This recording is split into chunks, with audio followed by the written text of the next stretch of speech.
Welcome back to Catalyst University.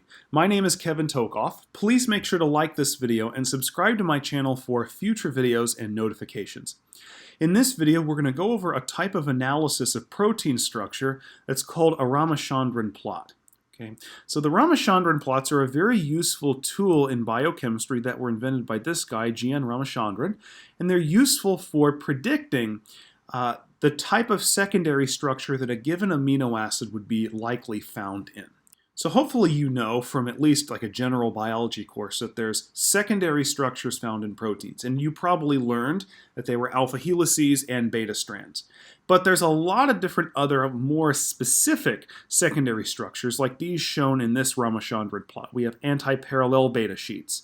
We have parallel beta sheets, collagen triple helices, right twisted beta sheets, left-handed alpha helices, right-handed alpha helices, and so on and so forth. Okay, and it turns out that using a Ramachandran plot, you can actually predict for a given amino acid in a protein which secondary structure it's likely to be associated with.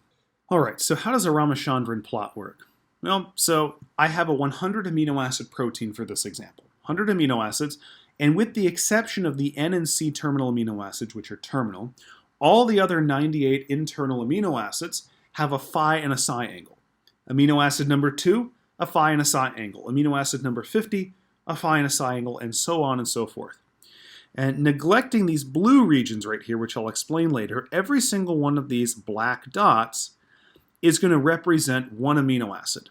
And the dot is located at its particular phi and psi angle. Okay, so you just plot the points. Okay? And every one of those dots represents an amino acid in a particular protein. All right, so let's suppose for our example we have a 100 amino acid protein, and then let's say for amino acid number 67.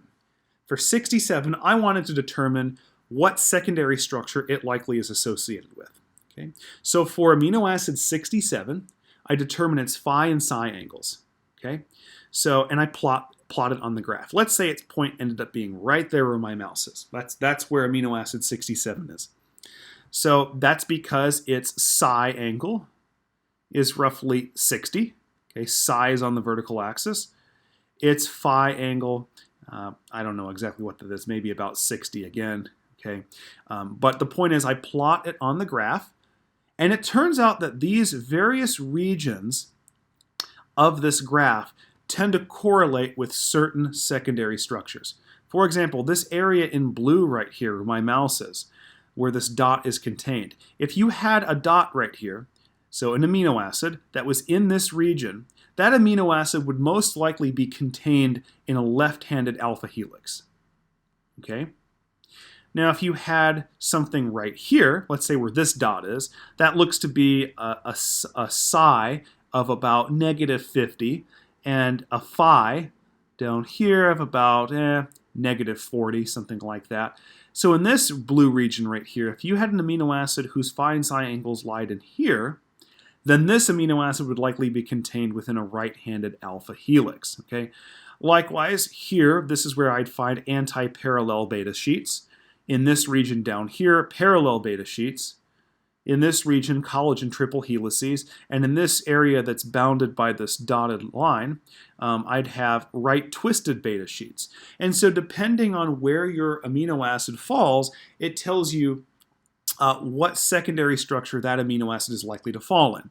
So for example, if I had this amino acid number 67 that was right here when I plotted it, that amino acid I could predict was probably in a left-handed alpha helix. Okay, and that's what Ramachandran plots are useful for. So if I have an amino acid in a protein, and I know its phi and psi angles, I can plot them on this graph, and the location of the dot, that amino acid, should give me an indication of what secondary structure it's contained in.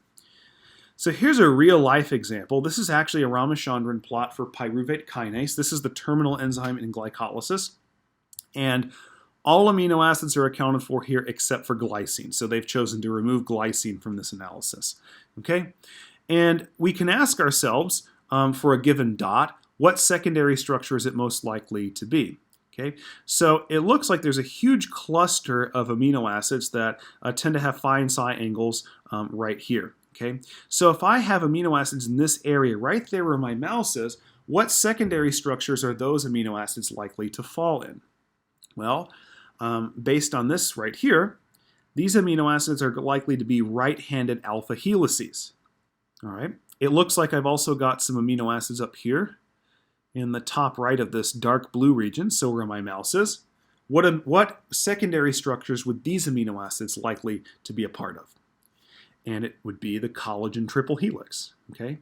Then I've got some amino acids in this region right here. These would most likely be in a right twisted beta sheet secondary structure. And so what you do is you just look at the dot at its location on the Ramachandran plot, and that location generally is going to correspond to a particular secondary structure. Okay? What we can tell about pyruvate kinase is that it seems to be very, very dense with right-handed alpha helices. Okay? So that would be the secondary structure that's most prevalent. We do have a little bit of all of these beta sheet type of structures, but it's very, very dense with right-handed alpha helices, and you can tell that by the density of the black dots. Okay? The blue regions are just giving you a reference for where the individual secondary structures would be found, but it's the black dots, the density of them, that tells you how common that secondary structure is. Now, there's one other thing I want to mention about the Ramachandran plot that you may notice looking at this real-life example. You'll notice there's really not anything in this second quadrant down here, and pretty much everything other than these dots here in the first quadrant, everything's contained over here in quadrants 3 and 4. Okay, why is that? Well, for someone that's never actually done an analysis like this, before this was invented, they might say, well, theoretically, every phi and psi angle should be possible. Okay, everyone should be possible, so I should just have dots everywhere.